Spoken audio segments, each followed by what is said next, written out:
Whoa, whoa, what do you know? Happy Monday from the Cam Show on Rogue Media Sports Network here in the Colt Brennan Memorial Studios alongside Zach Burke, keeping us on the air. I'm Cam Stewart. And what feels almost like a victory Monday for the Patriots. It very nearly feels like a victory. Now, they lost by 20 points at home, but it almost feels like a win in context of the 2024 Patriots because Drake Maye went out there, NFL starting debut, if that even makes sense, his first start in the league, and I thought played really well. Like enough that there's actual hope for the Patriots fans. That's what you saw yesterday. You saw shit defense, shit tackling, some bad turnovers from some of your veteran guys. But what you also saw was hope, finally. Probably for the first time in 3 years that you've had legitimate hope at the quarterback position. In Mac Jones' rookie year, when they go to the playoffs, and then it's all downhill. It's the Mac and Zappy. It's unfortunately more Mac and some Zappy. And then this year with Jacoby Brissett, it was like, man, what are we doing? Like just bashing our heads against the wall. But what you saw from Drake Maye yesterday should give you hope. That's the guy you drafted number 3 overall. And by the way, it's worth noting, still was the most raw of those top 3 quarterback prospects.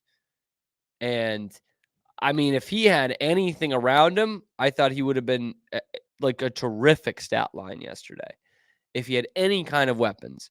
But still without the weapons, 20 of 33 for 243, 3 touchdowns, a couple of picks. One of them not his fault. One of them absolutely his fault.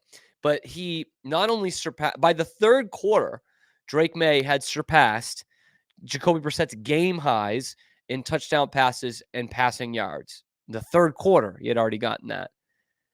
Turns out, of course, he smashed Jacoby Brissett's game high in passing yards and then beat out Jacoby Brissett's total touchdown passes through 5 weeks in one game.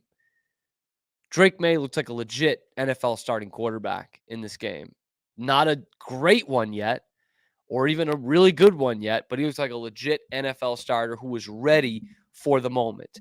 And it all comes right before the halftime whistle.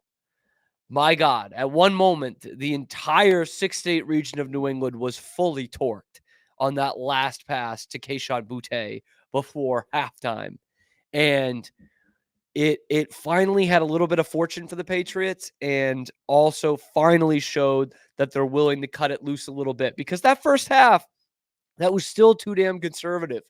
That first drive, I mean, 2 runs in between the tackles sets you up on 3rd and 9. That was always going to be 3rd and 9. You know what I mean? Anytime you're running Antonio Gibson or JaMychal Hasty on dives on 1st and 2nd down, there was just no way that you weren't going to be in a 3rd and 9 situation. And by the time Drake Maye drops back for his second pass of the game, his team is already down 14-0. That's not an ideal way to start for your rookie's first career start, nor is it the ideal cast around him. But we'll get to that in a minute. But to the touchdown pass, they get the ball with just over a minute left. They're deep in their own territory, and they run it to JaMychal Hasty first play. And it's like, oh, God, dude, here we go again. Like, we did this with Jacoby Brissett. Can we at least trust the kid a little bit? Like, this game doesn't really mean anything, really. Like, let's have him go out there, cut it loose. Let's do a 2-minute drill, a 1-minute drill. Because now the clock's ticking under a minute, and the fans are getting restless, and then they start throwing the ball.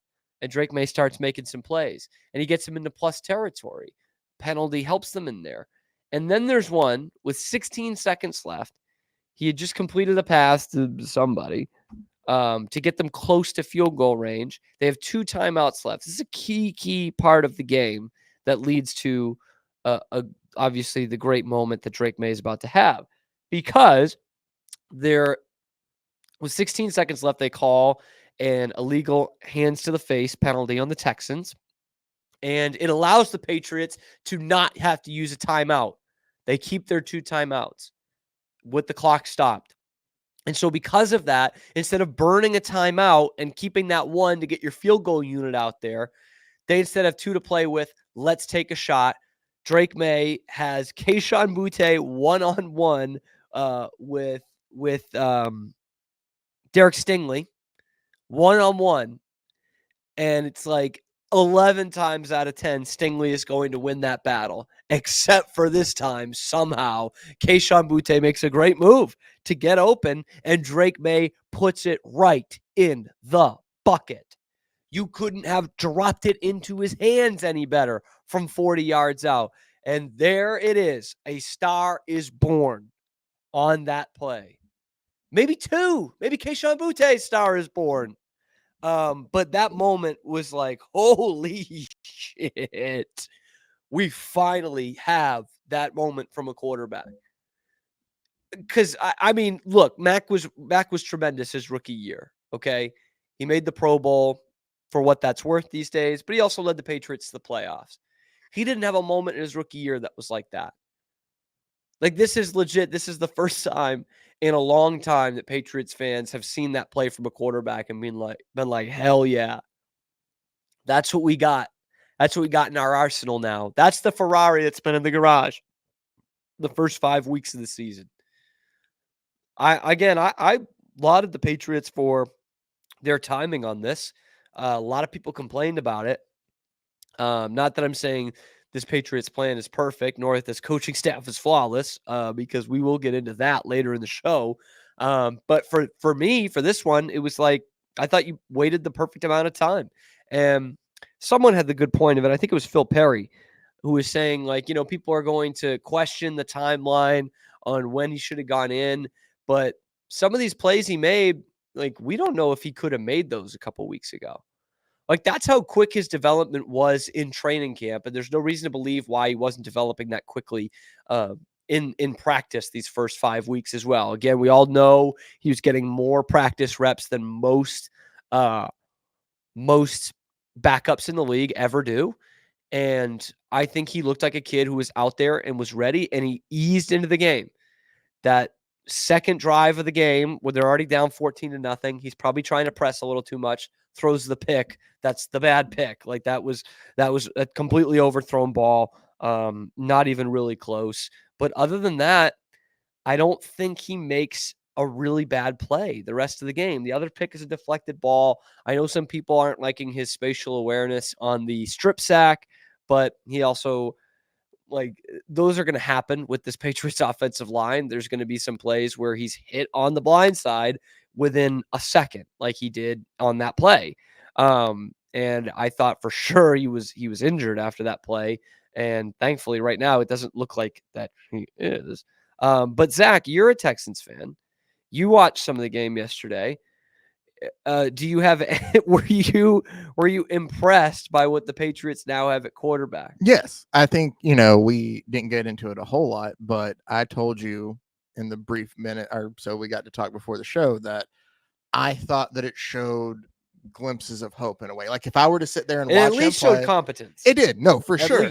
At the very least. When I watched him, like you said, that first interception was just, I still don't know who he was throwing Not to. good. Second one, deflection, that happens. I mean, even CJ had one in the end zone, or I think it was in the first half there then too.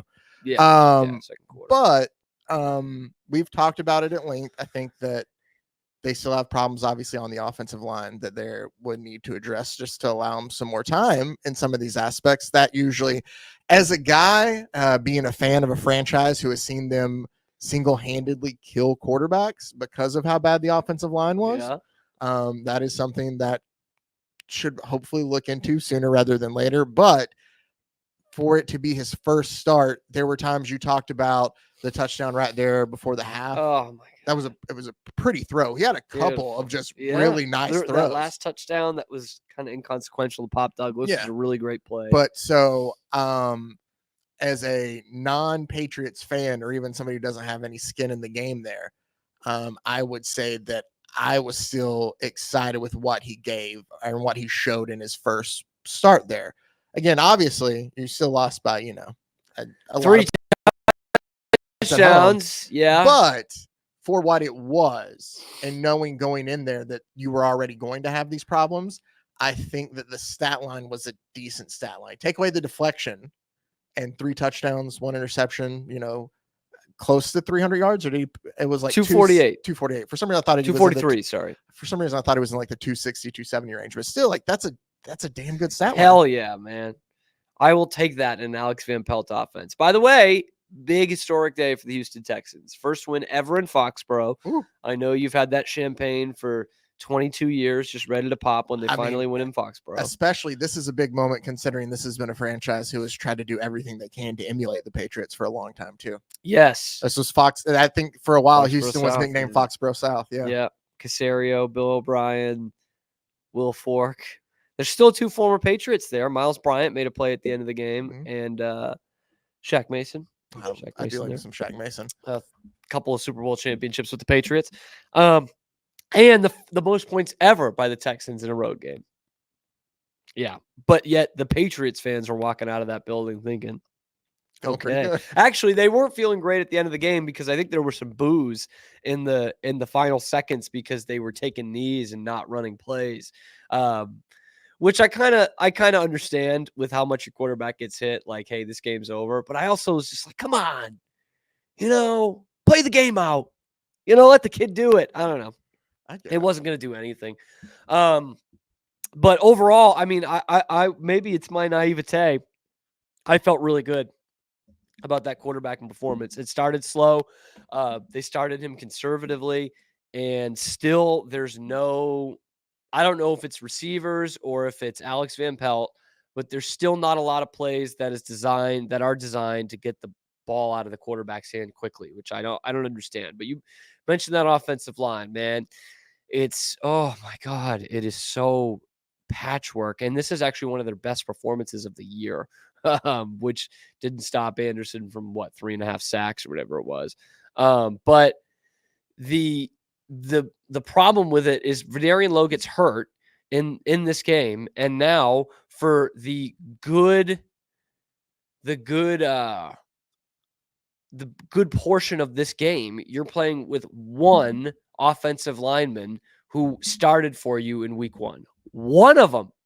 And it's Mike Onwenu out of position. That's it. You didn't have City So week 1. You also didn't have Vidarian Lowe. You didn't have him in this game. And instead, you have a rookie making his first career start, and you have got a left tackle who was signed off the Raiders practice squad this week at left tackle, guarding his blind side. I mean, look, this actually statistically might have been the best game that this Patriots offensive line has had. And that's, not a great bar. I mean, Drake Maye still got sacked 4 times, which is not what you're looking for. But he got out of the pocket a little bit, ran for 40 yards on the ground, gave you something in terms of escapability, which Jacoby Brissett cannot give you. And what I was really impressed by more than anything is something that you can't really see in the stat book, because we heard about how whatever you do, you can't have Drake Maye lose his confidence. Once you put him out there, you can't pull him because that'll ruin his career, right? And I thought Drake Maye handled adversity pretty well in this game. That bad pick comes after it's the second drive. It's 14-0. He has the bad pick. And after that, I thought he responded really well. I mean, obviously his team wasn't close the whole game, and he played a good, comfortable game. He had a good drive after the strip sack, if I'm not mistaken, where it looked like he was hurt. He came back and continued to play well, through 2 more touchdown passes after that. So even as bad as his defense was, he was responding to adversity well. And to me, this was, you got to give some credit, I guess, to the coaching staff, because the kid was ready. He went out there against one of the best defenses in football, one that gets after the quarterback better than just about anybody, and played really well. Found a one-on-one matchup with one of the best corners in the league in Stingley, and won the one-on-one and unlocked Keyshawn Butte, which no one's been able to do for 2 years. Got Demario Douglas 6 catches for 92 and a touchdown. Love that. Austin Hooper, terrible play. That's the thing. I mean, the Patriots were really sunk by turnovers, weirdly, in this one, because I thought they played well offensively, and 17 points for the Texans in the second half off short fields. The strip sack gets him inside the 30. The Hooper play gets him inside the 35, which was just a stupid play. Kept himself alive just to fumble it. Bad play all the way around. And then the tip ball pick, which what are you going to do much about that? I did think it was funny. Gene Steratore twice said that calls should have prevented touchdowns for the Texans, and he will defend any ref to the death, and he couldn't do it twice on 2 big plays in this one. Maybe changes the outlook a little bit differently, but probably not the outcome. But the Patriots defense is what needs to get somewhat ranted about here, because this was supposed to be a top 10 unit, potentially even a top 5 unit coming into this season, and they just continue to regress. I know they traded Matthew Judon. They don't have Christian Barmore probably for the year, although he put out some cryptic message over the weekend that he might be coming back. Doubt it. But we knew before week 1 kicked off that was going to be the case. And we still thought, hey, this should be a top 10 defense. Now, since then, they've lost Jabril Peppers, maybe for the year. Who knows with that situation? Juwan Bentley, they've lost him for the year after he was excellent the first couple of games. And now, all of a sudden, they don't know how to tackle. Like, really don't know how to tackle. And Christian Gonzalez has been great this year. He had a few hiccups in yesterday's game, but overall, we would all agree Christian Gonzalez has established himself as truly one of the best young corners in all of football. And still, the Patriots cannot defend through the air. And it goes to show just how bad the rest of those guys are around him, that Christian Gonzalez is so good, and the team in coverage is truly that bad. You look at the offensive numbers, and a lot of them match up in a good way with the Patriots and the Texans. But the big one that stands off the board for me is not only how they were moving the ball in the passing game in the first half, but the fact that they actually ran for more yards than they passed. Another game where the Patriots give up 200 yards rushing. Another one. Like, it's a tackling issue. Somehow it is a tackling issue. You know, you lose a couple of really good pass rushers and a guy in coverage, and your rush defense gets that much worse. The Texans were not a team that was really banging its chest about how well they were running the football coming into this one. And you gave them life in that. Joe Mixon, a first good game since week 1. You gave Tank Dell life. He was a real disappointment this season coming into this game. All he does is go for 7 and 57 and a touchdown on 9 targets. Gave him life. Of course, Stephon Diggs killed you. He always kills you. I love when the Patriots don't have to face Stephon Diggs, because he crushes them ever since they became a bad team. But overall, you've got a problem on defense here, almost more than you have a problem on offense, which is obviously something that we would have never said a week ago with Jacoby Brissett at quarterback. But this is how it was supposed to look, this Drake Maye debut, I think. I said don't expect 300 yards, 3 touchdowns, less than 2 picks. I kind of got there. He got 3 touchdowns for you, but it was less than 300 yards, 2 picks. I really only want to count 1 to him, but this is hopefully this is progress. This is progress. And I said on Friday, all you can hope for is progress. It's not going to look great right away. And it looked good yesterday. Not great, but it looked good for the first time all year. And now you go on the road next week, really on the road, like across the pond on the road. So kind of a weird week in order for, in terms of the rookie, but plenty of these guys played in Europe last year. They head out to London to face the Jags, who are also really reeling, but they have the benefit of being in London the whole week. We are Rogue Media Sports.